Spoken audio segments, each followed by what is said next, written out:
Good morning, and a warm welcome to your show, Sunny Mornings in La Jolla. I'm your host, Melissa, and it's Monday, July 13th. You'll be interested to know, today is National French Fry Day. This crispy celebration traces back to earlier potato love and honors the golden fry that brings smiles from coast to coast. Grab your favorite dipping sauce, share a batch with friends, and let's make today a deliciously fun Fry Fest celebrate with a smile. So now you know. And now, it's time for the Surf Report. Monday in La Jolla. This morning it's looking fair with waves around 2 to 3 plus feet. Conditions are clean early on, but expect them to become choppy as the wind picks up to onshore at 7 miles per hour by late morning. Waves will hold steady through the day, with occasional stomach-high sets pushing in.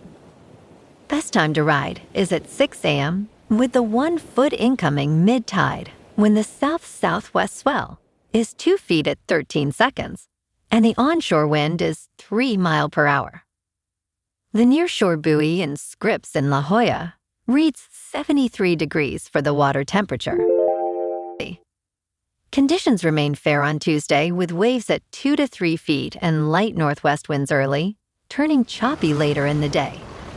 Wednesday sees similar sizes but offers cleaner conditions in the morning before becoming choppy in the afternoon. Thursday brings a building swell, reaching 3 plus feet, but with challenging onshore winds throughout the day, making it less favorable for most surfers. This morning, it's cloudy and it feels like 71 degrees with 5 mile per hour wind. The sunset will take place at 8:01 and will rise again tomorrow at 5:51. It looks like we're in for a partly sunny day with a high near 72 and a light west breeze around 8 miles per hour. If you're inland, it will hit a high of 74. Tonight, expect mostly cloudy skies with a low around 68 and a calm northwest breeze around 5 miles per hour. Looking ahead in the weather. Tuesday is partly sunny with a high near 73 and a northwest breeze of 5 to 10 miles per hour, turning mostly cloudy overnight with a low around 70. Wednesday warms to near 77 with mostly sunny skies and a low near 71 Wednesday night. A slight chance of afternoon and evening rain returns Thursday and Friday, with highs in the mid-70s and nights mostly cloudy near 70. Bonjour, food enthusiasts. This podcast is brought to you by Versailles Cafe and Pastries in Encinitas. Nestled on El Camino Real South, just north of Encinitas Boulevard, this cafe is a haven for culinary delights. Indulge in their amazing Eggs Benedict or their gluten-free crepes. You can grab a panini for lunch or just breeze on through to get your morning coffee. They are open every day from 8 to 5. So stop on by and don't forget to tell them Sunny Morning sent you. In local news, California's highest tide of the year, known as a king tide, is expected to arrive on Monday, just before 9 p.m. in La Jolla and along the coast. This year's peak tide is predicted to reach almost 7.2 feet in elevation. Reinhard Flick, a research associate at Scripps Institution of Oceanography, explains that these peak high tides can be predicted using astronomy and water responses. He notes that while king tides may not be associated with big storms, they do increase the likelihood of flooding when combined with swell or storm events. Flick emphasizes that the rapid rise of Southern California's water elevation, now increasing by 3 to 4 millimeters per year, poses a greater concern for coastal flooding. As we approach Monday's calm waves, updates will be available on UC San Diego's Coastal Data Information Program, encouraging everyone to observe these tides for a glimpse into our coast's future.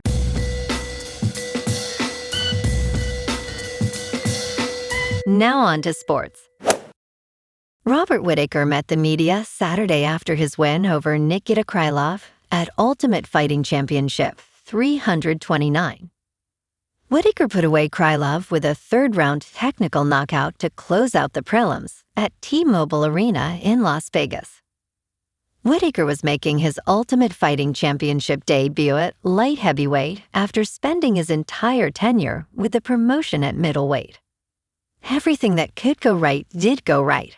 I can't express to you how good I feel, Whitaker said. Now he feels he is in title contention at 205 pounds after this victory. Winning opens doors, and I have won, and the doors are open, he added.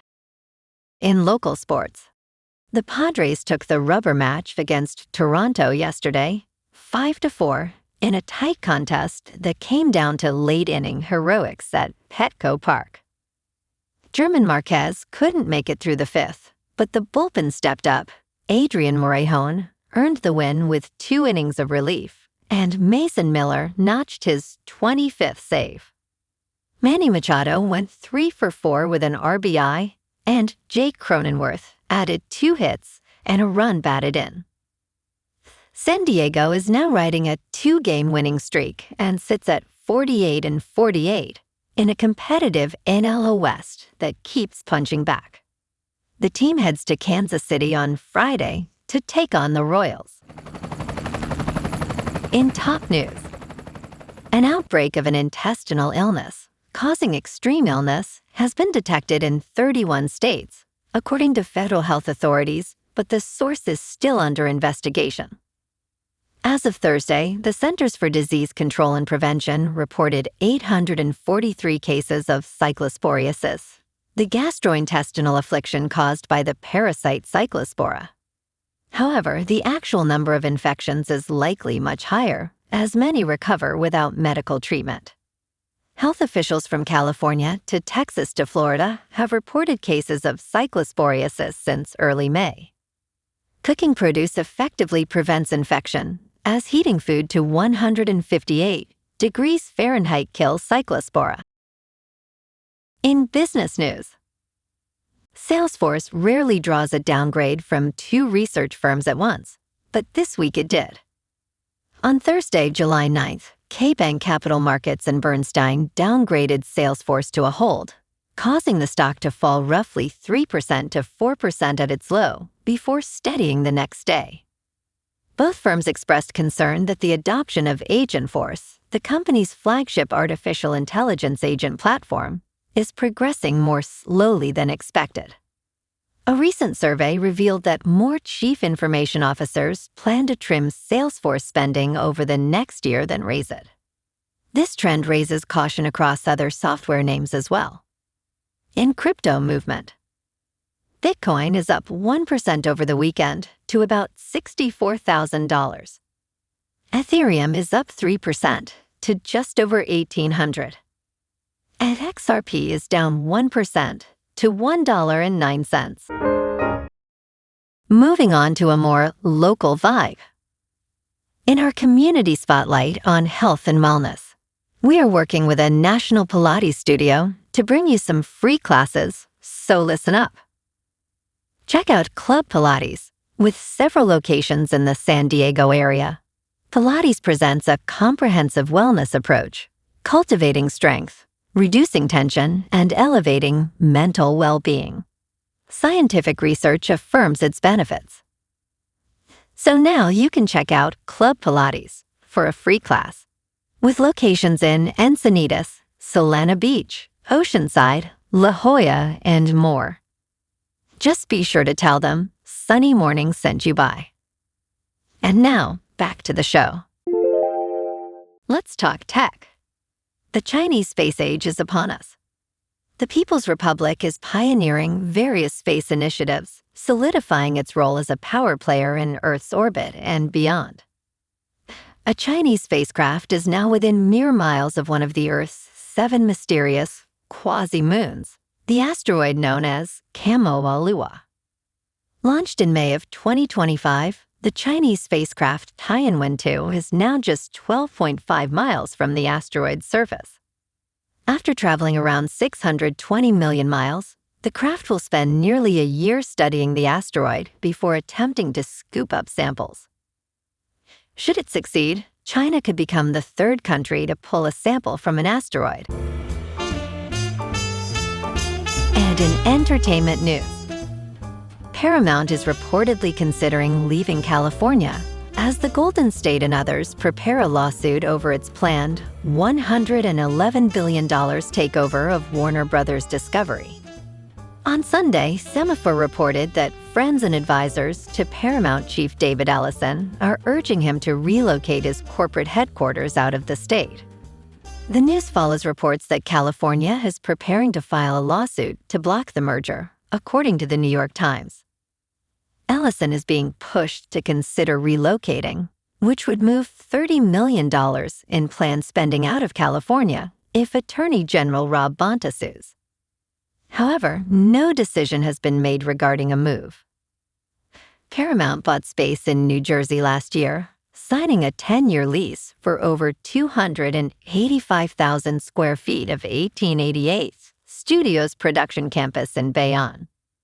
This makes Paramount eligible for a tax credit of up to 40% for movies and television shows filmed in the state.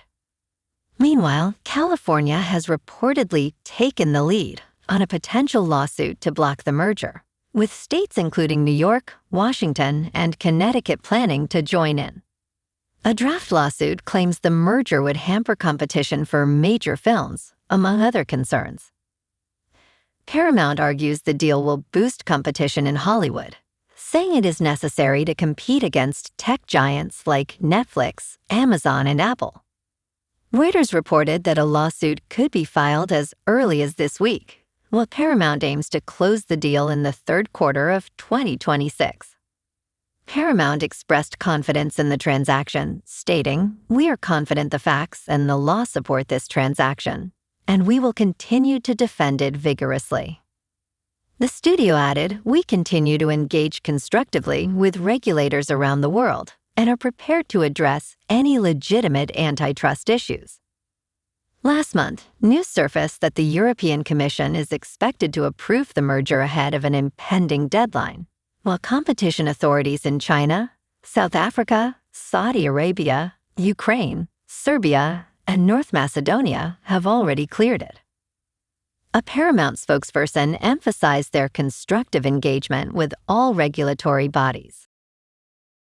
Well, alrighty folks, it's time for the quote of the day. And today, our quote comes from the American author and motivational speaker, Zig Ziglar. And he said, "Success is not a destination, it's a journey." And that's a wrap for this morning.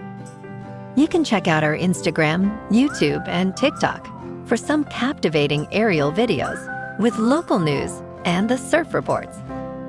Have an amazing day, my good friends. We'll see you tomorrow with another episode of Sunny Mornings in La Jolla.